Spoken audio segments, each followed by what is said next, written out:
That's a big one, and it's tough to do.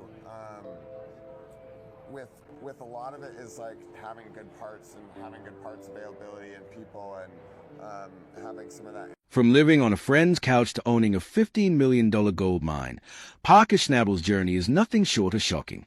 By the age of 24, he had already made $13 million in gold, paid his workers more than doctors earn in a year, and drove cars worth more than most people's houses.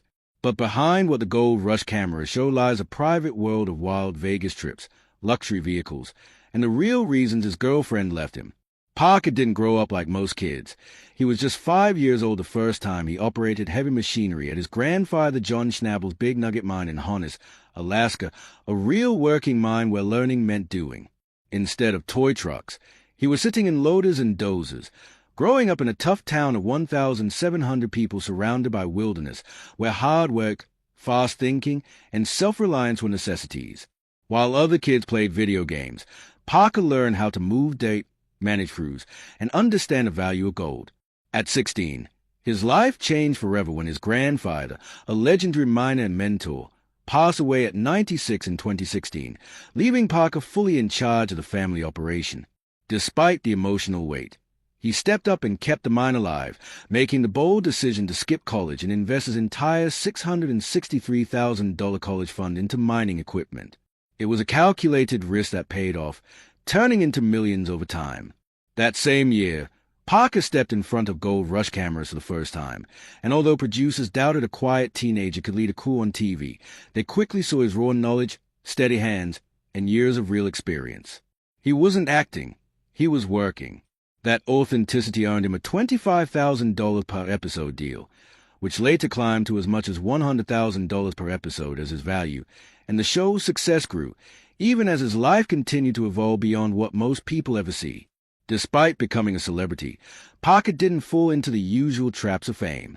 He avoided flashy cars and massive houses, choosing instead to spend his money on the people around him, funding hunting trips, traveling with his crew, and creating memories rather than collecting things. That grounded mindset set him apart in reality TV, especially as filming Gold Rush demanded months of non-stop planning, shooting, and pressure, keeping him on-site and on camera while most teenagers were focused on school or sports. In his early 20s, Parker achieved one of the most impressive gold hauls in modern mining history in the brutal conditions of the Klondike, where his crew pulled 1,029 ounces of gold worth over $1.7 million. It wasn't luck. It was a result of meticulous planning, non-stop work, and leading a full operation under the tight clock of a short mining season. While others his age sat in college lecture halls, Parker was out in the cold pulling over $1 million from the ground, proving he understood the land, the risk, and the grind better than most miners twice his age. That season became a turning point, cementing him as a serious player on Gold Rush. Years later, he stunned the mining world again by buying Dominion Creek for $15 million at just 28, a property with an estimated $200 million still in the ground but massive risks attached. When early setbacks hit, frozen ground, broken equipment, and poor early returns, Parker didn't fold. He changed strategies, invested heavily in new machines and water pumps, and pushed forward with a long-term vision rather than chasing quick wins. By early 2025, facing mounting pressure, he doubled down with another bold move, purchasing the historic gold run and Sulphur Creek claims for $2.5 million. The risk paid off almost immediately when the crew pulled 141.65 ounces from Sulphur Creek within days, lifting morale and shifting momentum. The decision split opinions, but Parker stayed calm, openly accepting the debt and whatever outcome followed. That dramatic gamble became one of the defining moments of Gold Rush Season 15, proving once again that even when everything seemed to be falling apart, Parker Schnabel never backed down. He doubled down, reminding everyone watching that his success never came from playing it safe but from making hard decisions and living with the consequences. By the time Parker turned 24, he had already pulled more than $13 million worth of gold out of the ground, a number most miners only dream of and one that set him apart from people his age who were just starting their careers. His path began at his grandfather's Big Nugget mine in Alaska, where he learned to trade young, and by 18 he made a defining choice.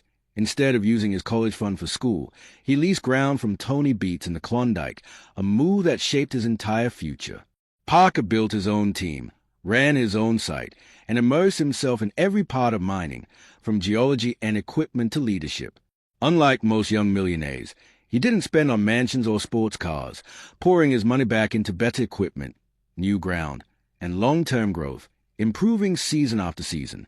That same deal with Tony Beats marked his first real step as an independent miner, but it came at a steep cost, with a brutal royalty structure that climbed as high as 25% and nearly forced Parker to shut down at 6,000 ounces just to avoid going broke. When Tony refused to renegotiate, Parker found a loophole by switching wash plants to reset the royalty count, a move that worked until their simmering tension exploded into an open feud in 2017, when Tony accused Parker of sneaking dirt through his ground to dodge higher payments. The confrontation became one of Gold Rush's most explosive moments, with Parker openly calling out Tony's greed and telling him to mine the ground himself if it wasn't enough.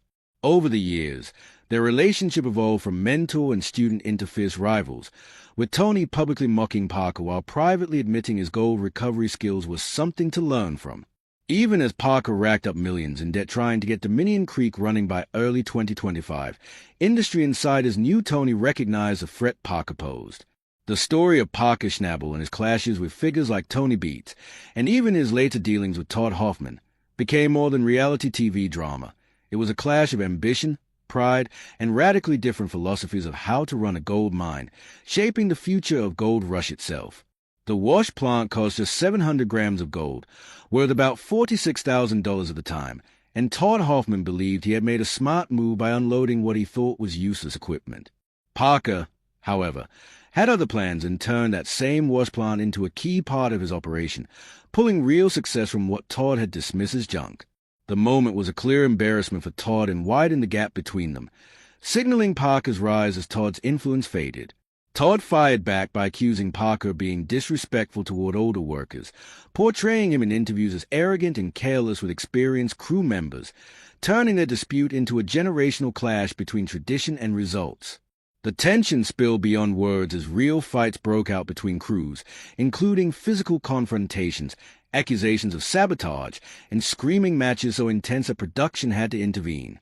By 2018, the situation reached a breaking point, and Todd Hoffman left Gold Rush, citing struggling profits, constant comparisons to Parker's record-breaking success, and a toxic atmosphere that began affecting his personal life and mental health, bringing one of reality TV's fiercest rivalries to an end. Away from the mines, Parker's personal life was unfolding just as publicly. In 2016, he met Australian veterinary nurse Ashley Ewell, who joined him in the Klondike and worked alongside the crew, earning praise from Parker himself before their relationship ended after 2 years. In the Season 8 finale, following an 8,400-ounce haul worth over $10 million, Parker admitted the breakup was one of his biggest failures, acknowledging he hadn't made Ashley a priority, while she quietly returned to Australia without comment. Rumors followed soon after when Parker was seen with British TV professional Sheena Cowell in 2018, though speculation faded by 2019, and later intensified again in 2020 when Parker teamed up with Australian gold prospector Tyler Mahoney on Gold Rush, Parker's Trail, sparking ongoing fan theories despite no confirmation. Behind the scenes, tensions also erupted in 2018 during filming in Papua New Guinea, when a clash between Parker and cameraman James Lovell over a dangerous river crossing escalated into a 3-hour shouting match that ended with Lovell being removed from the shoot, costing Discovery hundreds of thousands of dollars and leading to a lawsuit later settled out of court. Not long after, Parker made headlines for a far more ordinary reason when he was ticketed for speeding in Alaska in March 2019, a small incident that stood out only because of who he was, and because it didn't end as quietly as most expected. After ignoring the speeding ticket, the court issued a warning on April 12th, and Parker finally pled no contest on May 6th. When TMZ picked up the story on May 12th, it spread quickly online, with viral jokes about him being able to pay the fine with pocket change from his gold pants. The fine itself wasn't the real issue. It was a reaction, as some fans began questioning how responsible he really was. Then came 2024, a season of Gold Rush that nearly broke him. During Season 15, Parker faced disaster after disaster at Dominion Creek, starting with a major equipment failure on June 12 that cost an estimated $2.3 million in lost gold recovery, followed by permitting issues that shut the operation down for 17 days and added another $1.5 million in losses. By August 3rd, his cash reserves had dropped to just $78,000, barely enough to keep things running for a week, forcing him to pawn his prized 1957 Chevrolet Bel Air, his late grandfather's car, for $115,000 just to cover payroll. The pressure peaked on August 28, when Parker held an emergency meeting and gave his crew the option to walk away. 3 key members stayed, including Mitch Blaschke, and worked without pay for 2 weeks. On September 7th, everything turned around when they hit a rich pay streak, pulling 1,872 ounces of gold in a single week worth about $3.5 million, saving the entire operation, though much of this was deemed too intense to fully air on the show. Despite his massive earnings, including a reported $24 million hole in season 14 and around $2 million per season from TV alone, Parker continues to live with surprising restraint, claiming he doesn't spend much on possessions and prefers experiences instead. While reports about his real estate vary, with some saying he owns multiple properties in Alaska and the Yukon and others noting times he stayed on a friend's couch, his wealth shows more in his rugged vehicles, custom trucks, off-road rigs, and ATVs spread across his mining grounds. Still, Parker insists most of what he earns goes right back into his mining business, with the rest spent on experiences like trips with his crew, travel, and meaningful moments with family rather than flashy displays of wealth.